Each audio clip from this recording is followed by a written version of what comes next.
Hello everybody and welcome to the War Room. This one is for a very interesting boxing match between Jake Paul and Nate Diaz. Very strange times we're living in. So this is a really interesting matchup for, a variety of different reasons, of course. The history and the career that Nate Diaz has had, the career that Jake Paul is carving out for himself, not only in the entertainment industry, but in the professional combat sports industry. He's signed with the PFL. He's going to be doing MMA at some point in the future as well. He's taking on another MMA legend, someone, in my opinion, that's probably got a bigger cult following than everybody else that he's fought combined. I mean, Nate Diaz is a brand within his own right that carries so much weight and interest. Stepping into a boxing ring for the first time, professionally, putting on the big gloves, taking on someone that's got a considerable amount less combat sports as well as just general fighting experience. Jake Paul's 7-1 compared to Nate Diaz in MMA, who's 22-13, and just the pedigree of the Diaz name, it resonates in combat sports in a very different way, a very consistent way. What with his brother Nick Diaz as well. Before we get into this, I've got to give our friends and sponsors AG1 a shout out. I love this stuff. I use it every day. It is one of the best daily habits that I've developed in the last few years.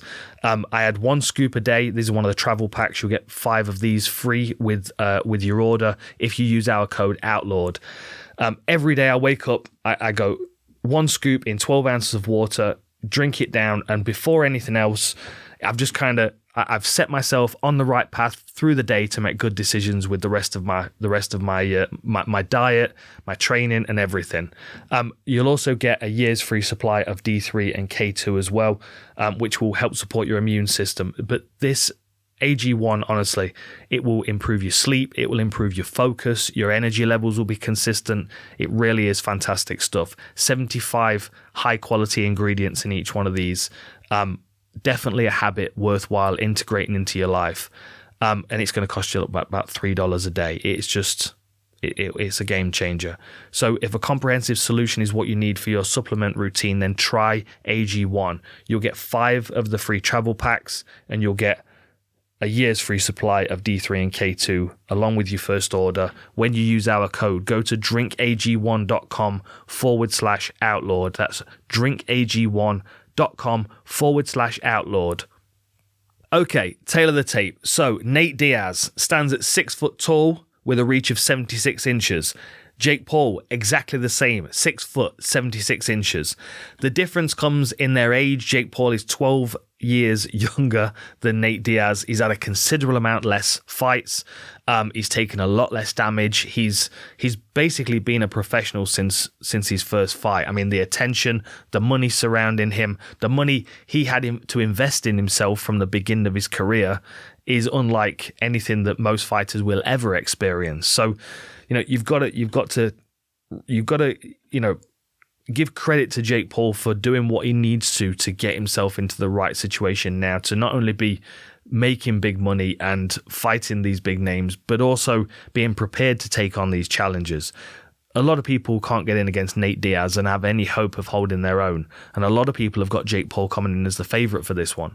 So that shows you where the opinions are of these fighters. And a lot of that is, down to where Nate Diaz is in his career. There's no doubt about that. But we also can't underestimate how experience will play a big part. Jake Paul thought it would be, a good counter to be able to, we'll add 2 rounds. We'll make this 10 rounds. When in actuality, I think that starts to work against him. Like, he might be standing there in the 8th round thinking to himself, my goodness, I wish I'd not agreed to those extra 2 rounds, because Nate Diaz might just be finding his groove at that point and just whack. You know how Nate Diaz is. Funny, I remember the first Conor McGregor fight. I remember filming the breakdown for it and then flying off to deepest, darkest Peru. And about a week and a half later, I was sitting in an internet cafe watching the fight on my phone. And it was just like, when you realize, when you're in combat sports and you realize what Nate Diaz did on that night, and when you realize the impact that he's had on combat sports and the fact that, he fought for the BMF belt and he lost and no one cares. And, you know, and it's like, it doesn't matter what happens. You know, even if he'd have fought Chimaev on his way out of the UFC and got his ass kicked, which we all were expecting, it wouldn't have mattered. He's still Nate Diaz. It's almost like he's untouchable. And that untouchable energy follows him everywhere. And I think, you know, even stepping into the boxing world, there's a confidence that's going to come with that is probably unlike anything that Jake Paul's faced in the past. Like, let me just pull up his boxer record. Where is it? Because the thing is, right, you hang on. The thing is with Jake Paul, right, he's been very considered in the way that he's chosen his opponents, and that's, you know, that there's no attack in that in any way, because that is exactly what professional boxers do in the beginning of their career. I mean, you know, if you look, I've got his record here, but let me just click on Tommy Fury, for example. And again, I'm not picking on him, but if we look at through the guys that Tommy Fury fought in his first handful of fights, he wasn't fighting anybody of any worth, of any quality, because the point of a professional boxer's early career is to give them the time in the ring with the gloves on, in front of a crowd, even if it's just a few seats filled in an arena because they're on at 4:00 on an undercard of an undercard of an undercard of a professional boxing event. You know, that's really what boxers normally experience, the process of going to these events that no one cares about you fighting. No one's there to watch you. You're just there to fill a space and to get some experience. Like, even from the very first fight that Jake Paul had, it was all eyes were on him. There were, like, you know, like millions of people watched that fight. That's a different kind of attention. It doesn't mean that he's got the pedigree, though, to support that. And in moments where he's up against someone like Nate Diaz, where Jake's starting to run out of gas, and then he's realizing he's not fighting a Ben Askren that could never box anyway, or a Tyron Woodley that was way past his best, that was just afraid to let anything go, or an Anderson Silva who was nearly 50 years old, right? Like, now he's fighting Nate Diaz, who, yes, he's 38, and yeah, he's got a bunch of scar tissue, and, you know, yeah, he's on the downturn of his career, but you're not telling me Nate Diaz can't do 10 rounds hard in boxing gloves against Jake Paul. I absolutely think he can. My concerns really are about the overall damage that Nate will take, because Jake Paul is a big kid and he does hit hard. And I feel like he might be better against southpaws, to be honest. He seemed to have better range management against Anderson Silva than he did against Tommy Fury. And I don't think that's necessarily because...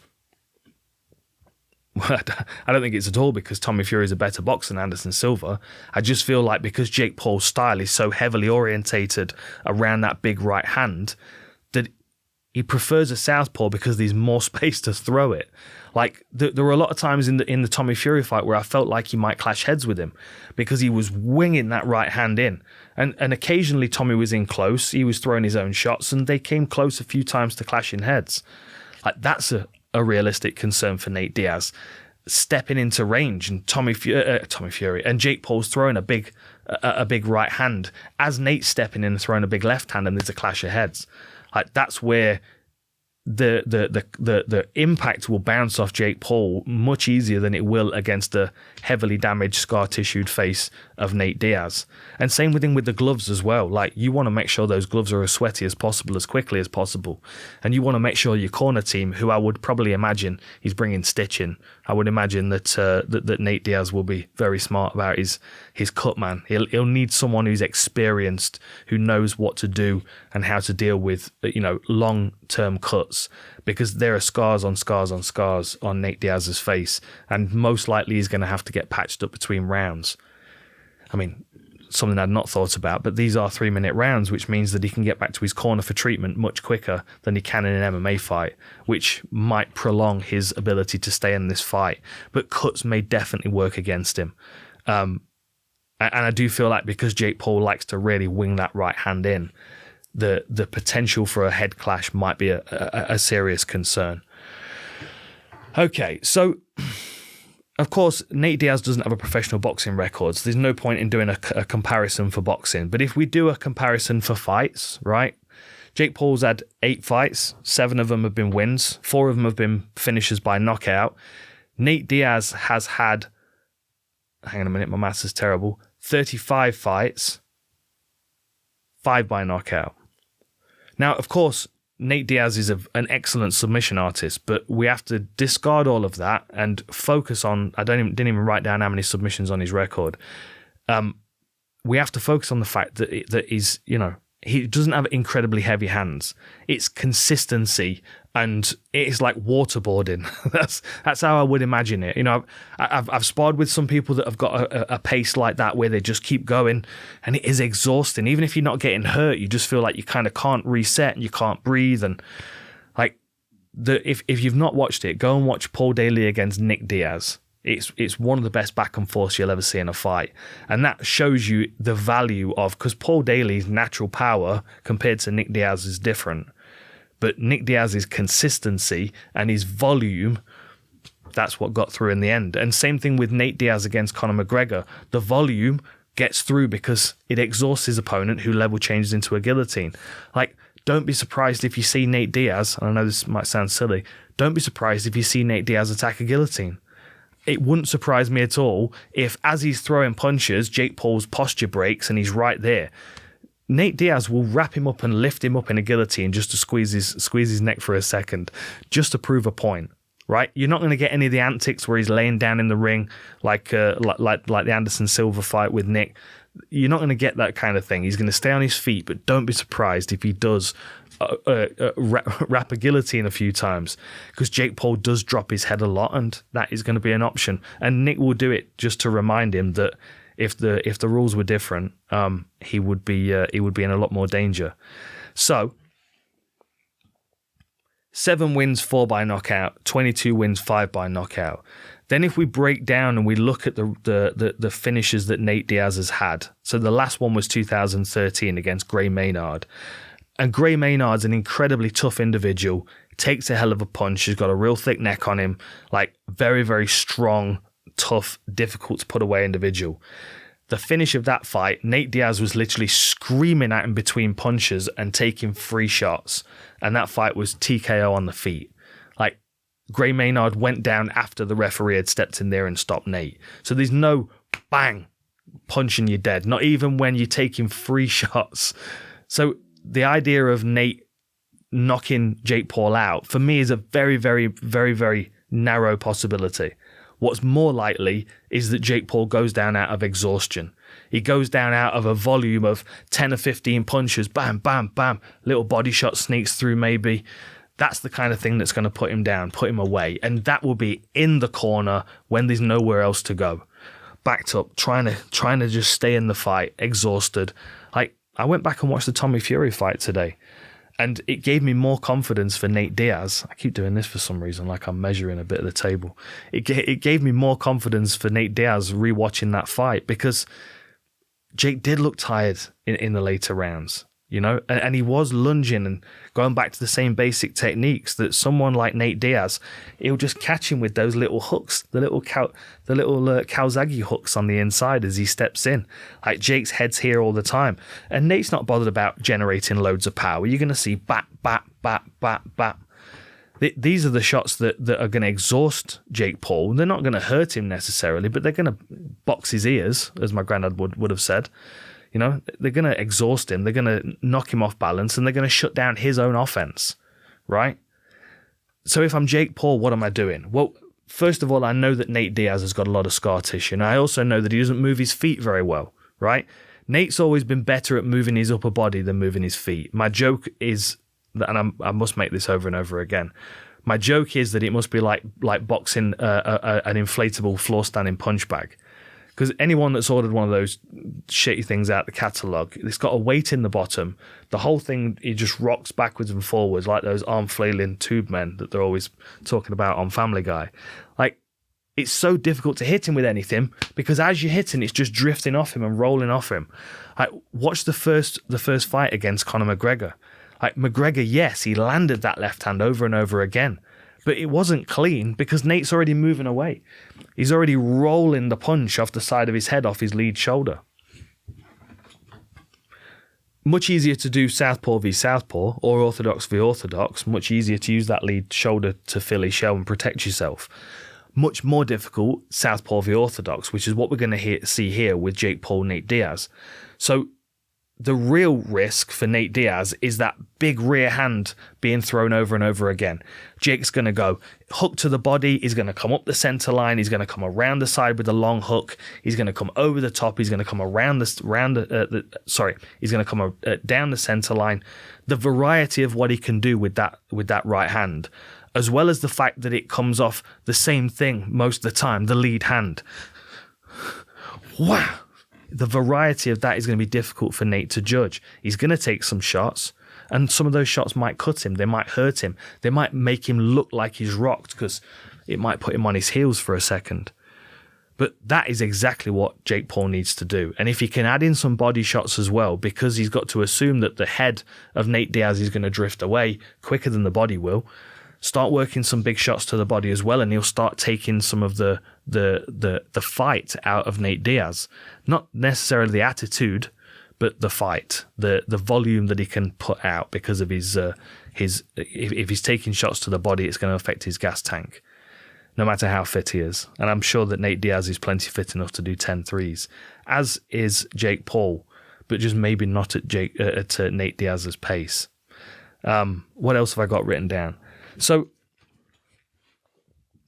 average fight time for Nate Diaz was different. UFC Stats has got it at 15:23. UFC.com has got it at 11:35. So I don't know whether one is including his WEC fights or something like that, or maybe his ultimate. I don't know what it is, but there's a variance there. But we know Nate Diaz has got staying power. He's not going to go anywhere.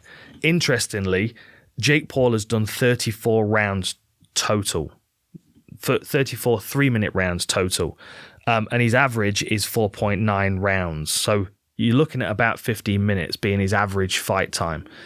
Again, it's going to be different because this is Nate Diaz, who's not going to fight at the same pace as a Ben Askren or a Anderson Silva, nobody really that he's fought before. Like when Nate Diaz starts, it's going to be consistent, and it's going to be difficult for Jake Paul to keep up if he's not done enough damage already to start either bringing in the doctors or swaying the judges, etc., etc. 45% significant strike accuracy for Nate Diaz, and that's a really good stat. But here we are measuring the table again for some reason. It's also worth remembering, though, that the majority of his significant strikes are going to be thrown once his opponent's already tired. He's not starting the fight with significant strikes like Jake Paul will, right? Jake Paul's going to start with that jab, but he's going to start throwing power punches as soon as he gets the opportunity. That's what he did against Tommy Fury. He was trying to hurt him as quickly as he could. Nate Diaz is not going to do the same thing. So his early strikes, where he's kind of feeling his range out, are just going to be slapping, which is much easier to do with a boxing glove. No worry about eye pokes. He can post, he can slap, he can drag on his head and wear him out. He can hit him with cheeky uppercuts. He's going to be able to get away with some stuff here because people are going to expect him to push his luck and push the rules. His significant strikes absorbed is 3.7. Significant strikes landed is 4.5. So he's always landing more significant strikes than he's taken statistically throughout his UFC career. The two finishes that he's had, though, I've kind of diverted off that topic. Gray Maynard, standing TKO.